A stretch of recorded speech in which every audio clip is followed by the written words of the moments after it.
could. I'm not a big fan of it, but I also would like to I like to be in the room for whoever's pushing it, to hear what they have to say, why it's best for college basketball. You know what I mean? Like that was the one thing about being on committees,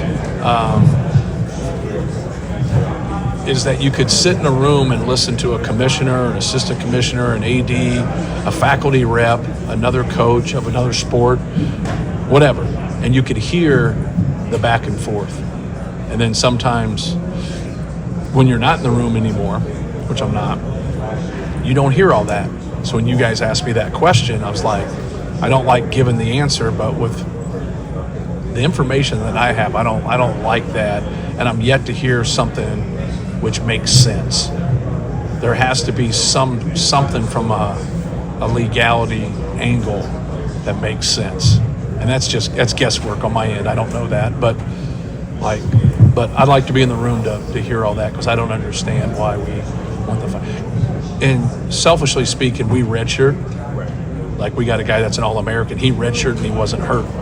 And so I think development and growth, and if you go 5-5 and that guy can play his first year and he doesn't play, we're opening up the can of worms to leave. And I don't like giving them more opportunities to leave. I want to give them more opportunities to stay and grow and develop as a group, because we're in a really good position right now. It doesn't mean we win our league. It doesn't mean we go to a Final Four, but we're in a really good position because our three best players have all stuck together and grown together and had success together. It doesn't mean we don't have other good players on our team, because we do, but that's our nucleus. Like, I just don't like rules that stop you from growing a team together instead of, trading baseball cards. Feels like it's a football decision. It could be. You just want them to be forthright and explain everything, openly. That's all I want. I just want the open discussion and say, hey, here's who's pushing it. Here's why they think it's the best. And then you can form your opinion. And because before, I didn't like going into those meetings without listening to everybody before I formed my opinion. Like, you want all angles, right? Now, you schedule pretty tough. If the NCAA tournament does expand, that kind of opens the door for other teams to try to schedule tougher non-conference schedules. Is that maybe the good thing if there is tournament expansion, is what you get non-conference guys? I guess, but I think you should schedule tough anyways, right? Like, if you really have the ability at a high level, and we do it, and we're not perfect, so don't bang me for a game or two here, but we're playing Oakland, we're playing Evansville, we're playing Akron, we're playing Kent State. So then you throw those high majors on top of that. It's a really good schedule, but we're not, Akron and Kent State have been really, really good in their league. Evansville's in the Missouri Valley, and so when you look at some of that also, I think it's good to be able to have that balance of really good mid-majors and then really good high majors, and you should try to piece all that together. Now, we have an advantage that some people in this room have and some people don't. We've had 89 straight sellouts. So it's easy for me to sit here and say, hey, yeah, come play in Mackey Arena and we win 90% of our games, right? And so we've had good teams, but we also got an elite environment. So I think that not everybody has that to their defense. So, but if you go look at how to schedule and how to get seated, and you really crunch the numbers, and you have half a brain, and then you don't schedule up, and you have a good team, that doesn't make you're not making any sense. And then they'll go to the tournament and they'll be a 7 seed. And there's nothing wrong with being a 7 seed, right? But you should have been a 3rd seed. You should have been a 4 seed. Last year, we were there, but we had holes, as you know. We were a 4 seed, but we scheduled ourselves into that 4 seed. Now, we had some good wins. We were, and we proved we belonged at the end of the year. But if you just schedule yourself in there and kind of pick your losses, because we still had 3 losses non-conference, and we still ended up being a 4 seed. Just nobody wants to schedule something and say, oh, that'll be a loss. But if you went and played Auburn last year in Birmingham, it's probably going to be a loss. That was hard for us. So Marquette at Marquette, that's hard for us. Like Texas A&M and Indy was like we couldn't keep them off the glass. Like that was hard for us, but it made us better.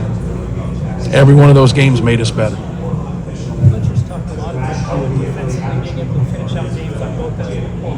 Where does that need to improve specifically in that defense? Yeah, I think for him it's like his understanding's so good. Like he understands scouting reports. He understands, strengths and weaknesses of opponents. Like he's very kind of defensively schematically driven. Like we do some different things, even though we play man-to-man, we do a lot of different things trying to get them off of their strengths. So I think that's where it starts with him, is just his understanding and his knowledge of what we're doing and of the opponent.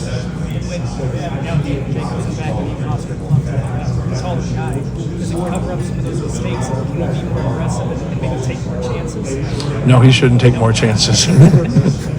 I think, we just didn't have any rim protection last year. And, obviously we were spoiled with Zach. And so getting back with Oscar and with Daniel, can they have that kind of an impact? I don't know about that. That's a big statement, right, defensively. And Zach really didn't get the credit that he deserved as a defensive player.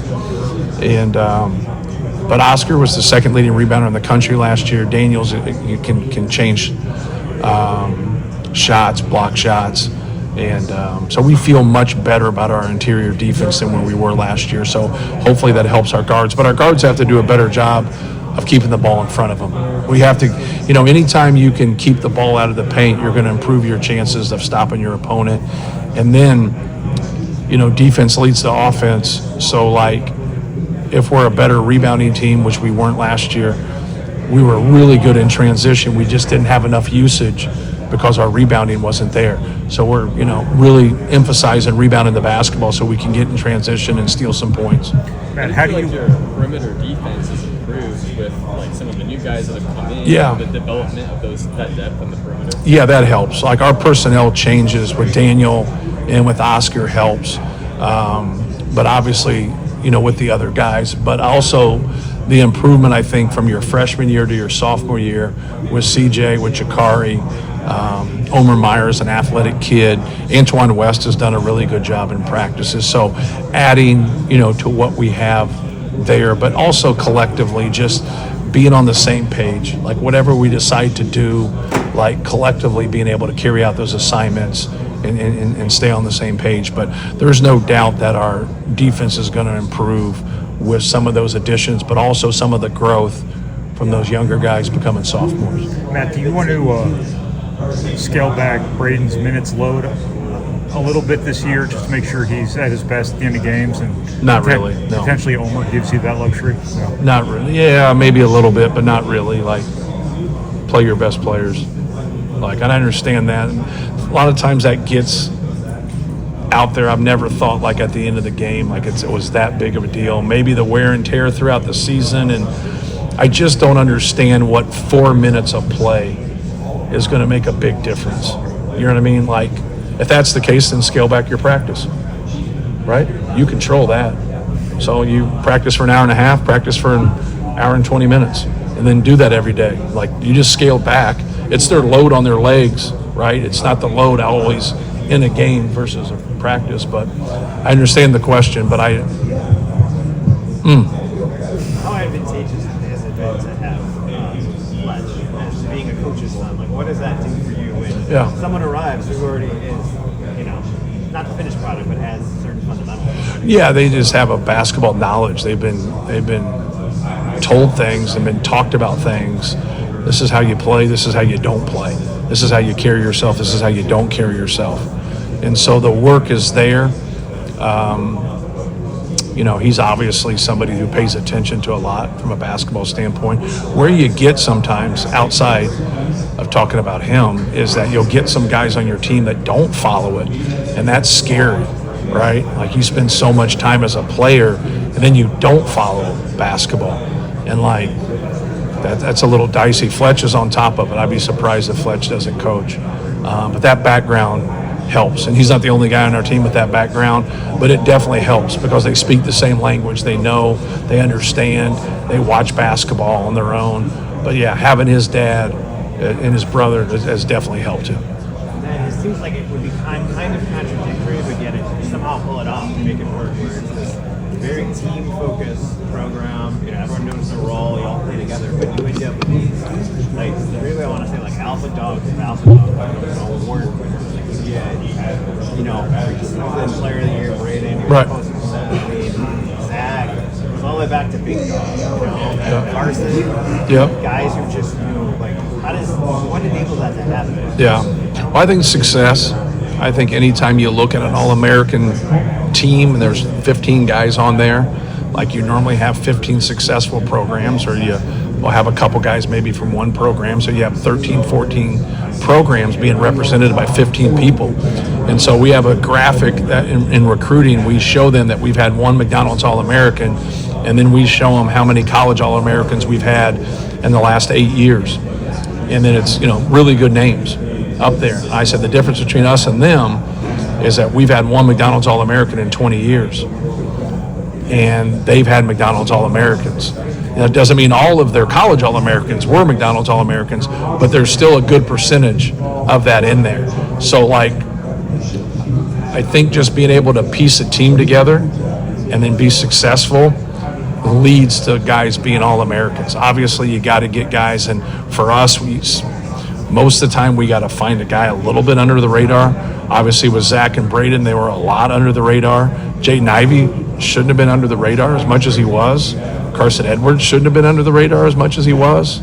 Like, they're in spots. They were out there. They played EYBL, however you want to look at it. Like, they were there to be seen. And Carson's probably height probably stopped some people. He wasn't a point.